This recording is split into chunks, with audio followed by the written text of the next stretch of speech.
So it's that spooky time of the year, and it's our entry into the holiday season. Leaves are changing color, it's getting chillier, and every freaking thing tastes like pumpkin spice. That's the true horror.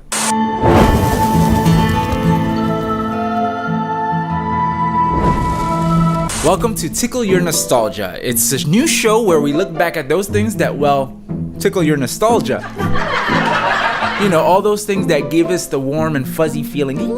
In this channel, we'll be covering anything between 1985 to 2005 because let's be real, the 90s didn't really end until 2005.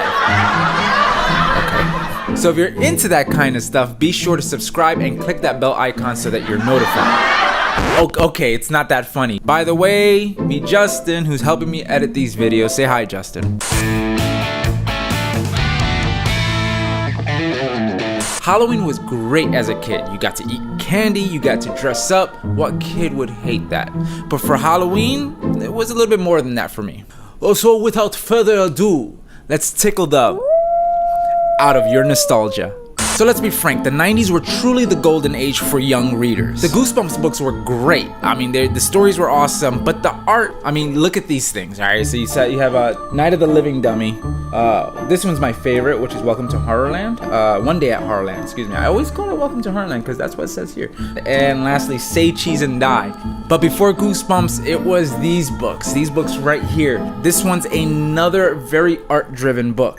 And Stephen Gammell, who is the artist for this, Stephen Gammell's art is borderline disturbing, to say the least. It's this is for kids, but it's enough to give adults nightmares. And now in a dark room, this is more for the first grader, second grader. Here, I'll read you one of the stories here. Let me put my creepy voice on. In a dark room, there was a dark house. It's not creepy enough for enemy. In a dark house, there was a dark room. In a dark room, there was a dark chest. In a dark chest, there was a dark shelf, scary shelf. And on that dark shelf, there was a dark box. And in that dark box, there was a ghost. Okay, maybe that's not as scary. Halloween shows and movies during the 90s were the best. You had movies like Halloween Town. There, Halloween Town. Let me see. All right. Look, a ghost. Just like we were playing, Grandma. And then you had Hocus Pocus. That was fun. Which children wear costumes and run amok. Amok. However, it was hard to watch NCIS without looking at McGee, Agent McGee, and seeing Thackeray Binks. Check this out. It's Emily. I shall always be with you. Would you maybe want to get some coffee together one morning with me? Yeah, sure. Now, Halloween was the best, especially on Friday night during the 90s because of... It's Halloween on TGIF. What a perfect night for a cat to talk on, Sabrina. I urge you to accept me as your ruler. And Boy Meets Sabrina. Why are you so nervous? Frightful Halloween bash from Hollywood's Magic Castle. Halloween, it could only be on TGIF ABC tonight. TGIF. There were some great shows during this time. I mean, you have Boy Meets World. And then you had Family Matters. Family Matters had this continuation of this dummy. It was almost like a Night of the Living Dummy kind of thing. And the Steve Urkel dummy would come to life and attack the family. To the death. Oh, you want to be difficult? You got it. This is war.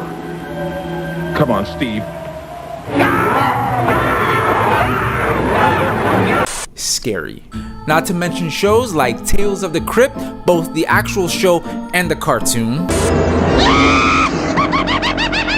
Tales from the Crypt.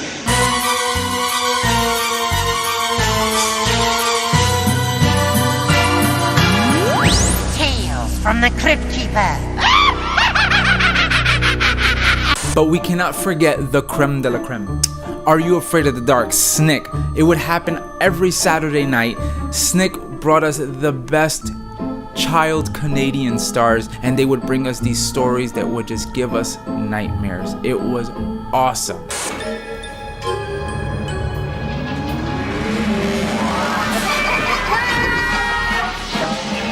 There were some great commercials around this time. Creepy crawlers, Mighty Max, Mighty Max.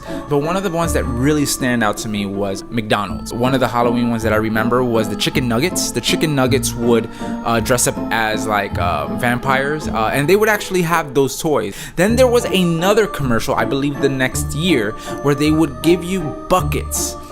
These would double as your food container instead of the normal box, and you can use it as your candy bucket to collect on Halloween night. The next year, my favorite year was this. They had cassettes instead of toys. They'd give you cassettes that had a song on it, and if you turn it to the B-side, it had scary sounds. The music, I play it as much as I can because I love it. It's just fun. You know, I feel like dancing to it. Can you play that for me, Justin? Hey. Alright, next on the list is video games. Video games, Super Nintendo, PlayStation, had some really good creepy games. I tell you right now, Doom is one of the first ones. And you already know that Doom is just very atmospheric, especially for that time. And I remember playing it, and then just like, when it got completely dark, I feel like nobody was in the house, and there were no lights on in the house. And when I went downstairs from my room, I was in this like weird, freaky state of mind. Another game is Parasite Eve. Parasite Eve definitely has a creep factor to it. So it has more to do with a virus taking over people, but these viruses turn a lot of regular people and things like rats into monsters. Silent Hill is one of those games that, oh my gosh, I remember playing this again in the dark. That's the best way to play Silent Hill. It was super duper creepy. I do have the Wii version, which is really good so far, and I've played I played a couple minutes of it, and a lot of people love this one. It's almost a reinstallment of the series itself. Another game to try is Resident Evil 4. All the Resident Evils are great, but Resident Evil 4 is the one that kind of changed the franchise a little bit around, and it's actually a really good pinnacle and a starting point for a lot of the horror genre today.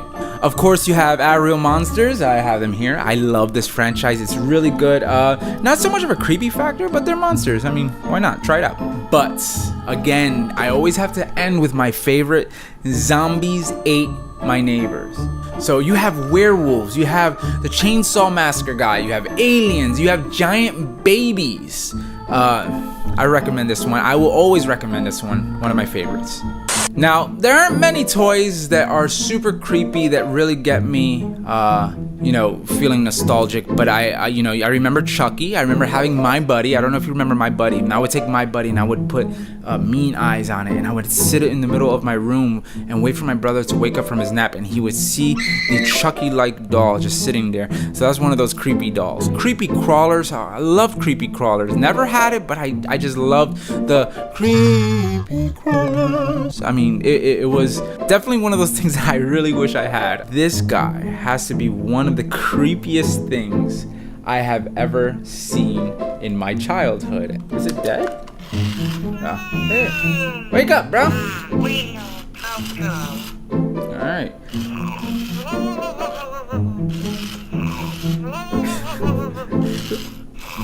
Little creepy. What do you think of Halloween, Furby? Okay.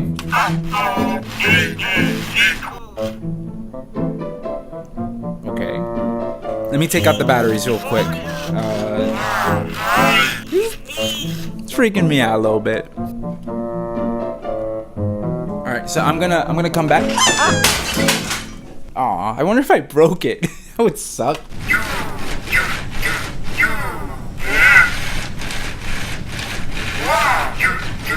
Well, I want to thank you for joining us for our first episode of Tickle Your Nostalgia. If you haven't already, click that subscribe button and click that bell icon for notifications. Listen, I want you to comment below and let me know, did you own a Furby? Did it talk wherever it wanted, whenever it wanted?